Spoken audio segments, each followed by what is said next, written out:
बिस्मिल्लाहिर्रहमानिर्रहीम। अस्सलामुअलैकुम। Healthy TV में आप तमाम दोस्तों को खुश आमदीद। उम्मीद है आप तमाम दोस्त खैर और आफियत से होंगे। आज की वीडियो में जो मैं टोटका आपके साथ शेयर करने लगा हूँ ये है काले होंठों का इलाज।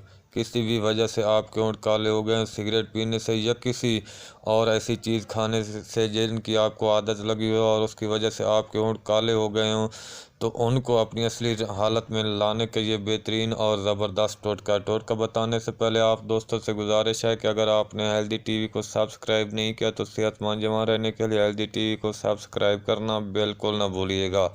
एक कप नारियल का खालिश तेल लेकर उसमें आधा कप ताज़ा नींबू का अर्क शामिल कर लेना है और दिन में 3 से 4 मरतबा रुई की मदद से होंठों पर लगाना है। इंशाल्लाह कुछ ही दिनों में आपको वाज़ेह फ़र्क महसूस होगा। आपके काले होंठ अपनी असली हालत में आना शुरू हो जाएंगे। उम्मीद है आपको मेरे ये टोटका पसंद आया होगा। टोटका पसंद आया तो वीडियो को लाइक शेयर कर दें। अगली वीडियो तक अपना और अपने प्यारों का ख्याल रखिएगा। अल्लाह हाफिज़।